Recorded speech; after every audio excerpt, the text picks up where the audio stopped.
Well, hello. It's funny because the less interesting the markets are, the more inclined I am to do a video. It's the best way to make a dull market seem interesting. But no, seriously, I've got a few things to talk about and show, so it won't be a total dud. Um, Gosh, I really thought we were done with 1300 on the S&P, but here we are again. Um, we've climbed 25% or so since the beginning of October. And this morning was kind of a story in itself for me. Um, I naturally have been, I'm in sort of like don't get killed mode. So I'm keeping most of my portfolio in cash. Um, and I got to tell you, uh, you know, my I've not exactly been sleeping soundly lately. And when I woke up and kind of crawled downstairs and see what's going on, this is what I saw. It's like, you know, because the ES was up like 7 and the euro was up hard and all this other stuff was happening. It's like, well, there you go. So it seemed pretty clear that the breakout was continuing to pace and would just keep zooming higher. And I sort of did some reading and ignoring the market. And when I turned my attention back down to it again, it was doing this, which I thought was pretty cool. Um, and because, as I've said so many times, there's nothing more beautiful and nothing more bearish than a bullish breakout that fails. It's like Christmas and New Year's and your birthday all wrapped into one. Um, but this confounded market refuses to go down, just like it refuses to stay up for a while. I saw a quote on Zero Hedge. I think this is an old saw, but I'd sort of forgotten. It's beautiful that these rallies should be rented and not owned. That really sums up this market well. So anyway, around here I thought rock and rolls, woohoo, and then this crap. So once again, not really. And this is the net change right now, 0. That's what's going on after hours. So here's how I'm positioned. Here's my thing. I'll stop bitching right now and just tell you. Here's what I'm up to. On the bearish side, I have found, a nice variety of bearish positions. They work out sometimes. Williams Sonoma today was my honey.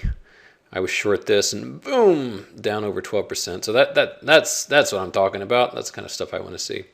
But anyway, so I've got, not being very coy here, I've got 51 little bitty short positions and one kind of big long position, which is the spiders, which I detest, I hate. I have to choke back vomit to go long this market, but what are you going to do? Because the cold fact of the matter is that, I'm a chartist, and I'm a chartist before anything, and this is a breakout, period. And, nice little pattern here. And it's been a little sloppy. This kind of thing here and here makes one question a little bit the pattern, but those are very minor violations. I mean, one resolute day, one kind of plus 10 day on this, and that sort of concern goes bye-bye. I don't like it, but I'm long SPY as a hedge, and just kind of keep taking it a day at a time. I covered my euro short yesterday, and good thing too, because euro went up about a full percentage point today. It's eased off that a little bit right now. But as I'd pointed out with my come to butthead post, this line was sort of my first target, which it met almost perfectly. It just about got there, within not that many pips away. But it could go higher. I mean, it could happen. This has been down steadily for months now. And this is random. This is just out of the blue, but I gotta say, it finally dawned on me with UNG, the natural gas. This is the world's greatest short that's ever been invented. I mean, for goodness sake, we've spent all these years killing ourselves trying to find little opportunities here and there and getting, curb stomped most of the way. For Pete's sake, why didn't we just short natural gas and go, sit on a beach somewhere? this is a bear market. My God, this thing is gorgeous. And there's no Fed intervening, trying to prop it up. I don't know much about this market. I suppose the fracking technology has made a big difference in the world of natural gas. I haven't looked at I don't even know if I can bring up a natural gas chart. I don't know how similar it would look. It's down, but it's not. I mean, I don't know what happened here with the continuous contract, but yeah, clearly it's down. But I guess because of its the very nature and the construction of this product, is prone to decline. So goodness gracious me. Yeah, 95% drop. Yeah, makes a bear's eyes misty. That's a beautiful chart. Goodness gracious. Wow. Anyway, I ain't touching it. For one thing, it's too cheap, and for the other, it's just, what are you going to do now? Support is at zero. That's all I've got to say about natural gas. Firm support at zero. Let's just look at a few items here. Crude oil surprised everybody today. It got walloped because the embargo was sort of called off. So I don't trade this, but I imagine there were a lot of crude oil bulls who were just licking their chops back on the 5th of January at the amazing breakout that was about to take place, and there it goes. And this is a good object lesson, by the way, too, in anticipating breakouts, because this doesn't look that much different than the S&P, to tell you the truth. And here's the line, and everybody's like, oh, when it breaks above this, it's going to be so great. And then bleh, like that. So it's not so much. This trend line was a nice technical factor in that. We've seen enough of UES.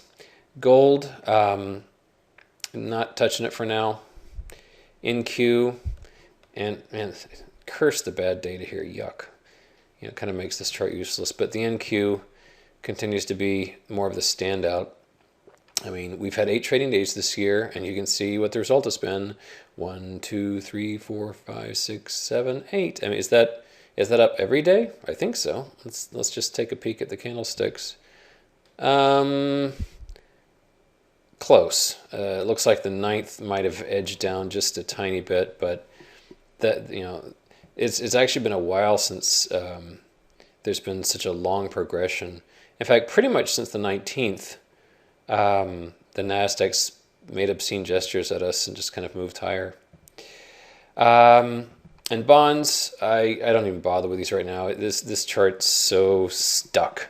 It was starting to break out here, and that's kind of the last hurrah for equity bears, the 19th of December. Things kind of fell to pieces after that. So that was our big chance. Didn't happen, and it failed here. But it's been, and I would point this out as a bit of a mystery. We might look back on this as an interesting tell.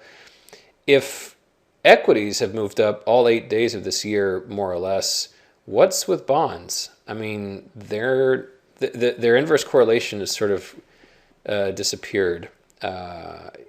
It's been clinging to this trend line, and this trend line is an ascending trend line.